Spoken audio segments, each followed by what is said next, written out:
नमस्कार, मी Gita. Kitchen queen गीतामध्ये आपणा सर्वांचं खूप खूप स्वागत आहे. आज आपण बनवणार आहोत शेवग्याच्या शेंगांची भाजी. चला तर मग रेसिपीला सुरुवात करूया. सर्वात अगोदर गॅसवर कढई गरम करायला ठेवायची आहे. त्यामध्ये आपल्याला घालून घ्यायचे आहेत पाव वाटी शेंगदाणे. शेंगदाणे आपल्याला खरपूस असे भाजून घ्यायचे आहेत. इथे मी शेवग्याच्या शेंगा 3 घेतलेल्या आहेत. या मीडियम साईजच्या होत्या, जास्त मोठ्याही नव्हत्या आणि जास्त छोट्याही नाही. इथे आपले शेंगदाणे भाजून झालेले आहेत. यानंतर आपण यामध्ये सुकं खोबरं भाजून घेऊया. हे पण मी पाव वाटी घेतलेलं आहे.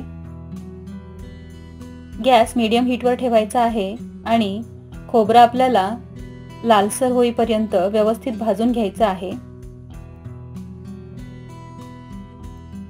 इथे तुम्ही बघू शकता खोबरं आपलं चांगलं भाजलं गेलं आहे. ही भाजी आपण गावाकडच्या पद्धतीने करत आहोत. त्यानंतर आपल्याला यामध्ये घालून घ्यायचा आहे एक उभा चिरलेला कांदा. हा मीडियम साईजचा कांदा होता. हा पण आपल्याला व्यवस्थित असा सोनेरी होईपर्यंत भाजून घ्यायचा आहे. तुम्ही बघू शकता कांदा जो आहे तो आपला आता गुलाबी रंगावर भाजून झालेला आहे. आता आपण यावेळी यामध्ये लसूण पाकळ्या 5 ते 6 आणि अर्धा इंच आलं घालून घेणार आहोत. आलं लसूण सुद्धा आपल्याला याच पद्धतीने चांगलं भाजून घ्यायचं आहे, जेणेकरून याचा कच्चेपणा गेला पाहिजे.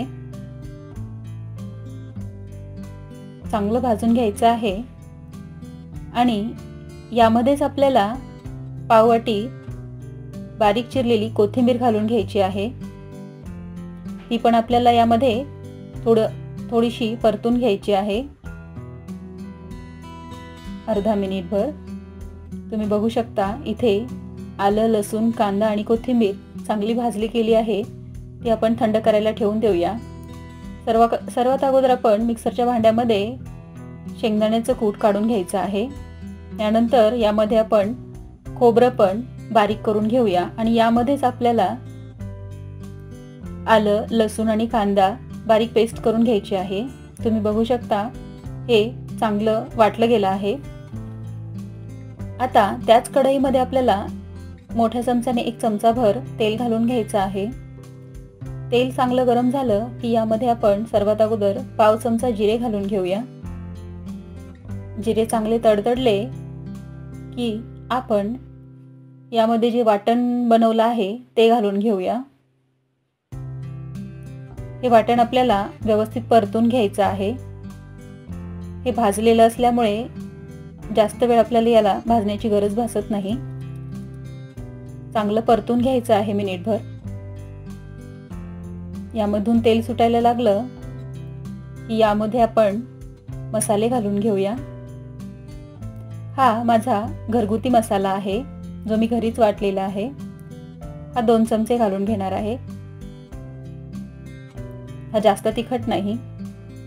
यानंतर आपण यामध्ये धणे जिरे पावडर घालून घेऊया. पाव चमचा हळद घालून घ्यायची आहे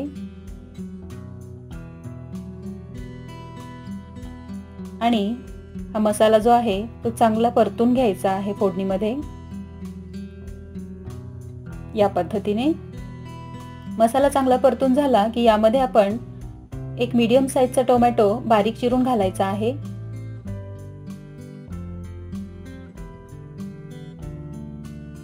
टोमॅटो आपल्याला व्यवस्थित परतून घ्यायचा आहे.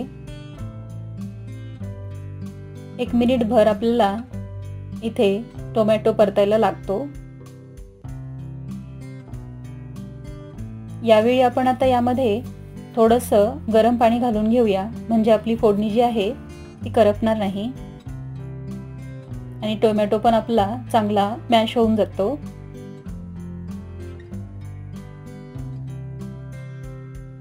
या पद्धतीने टोमॅटो मॅश करायचा आहे.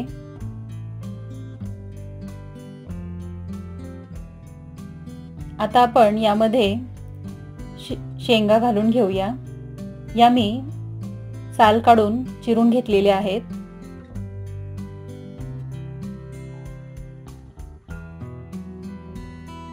त्या पण मसाल्यामध्ये अशा परतून घ्यायच्या आहेत.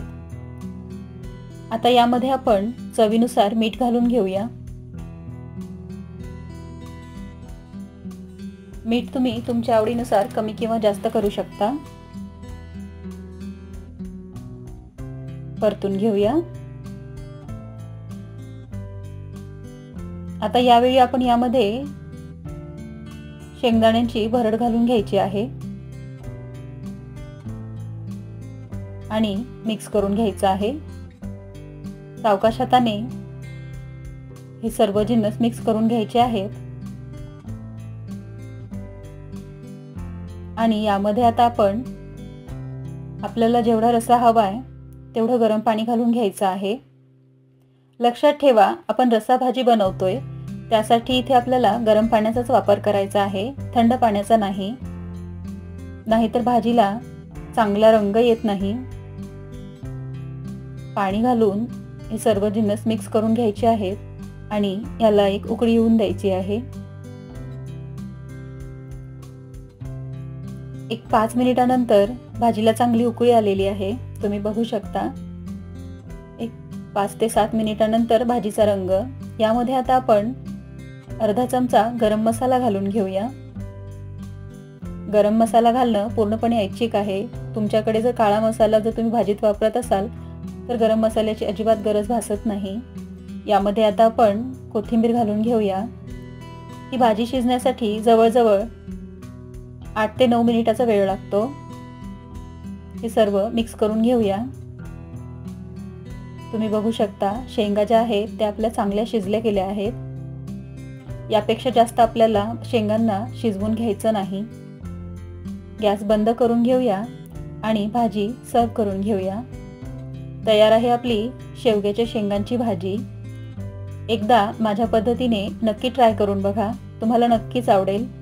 व्हिडिओ जर आवडला असेल तर लाईक, शेअर आणि सबस्क्राईब करायला विसरू नका। धन्यवाद।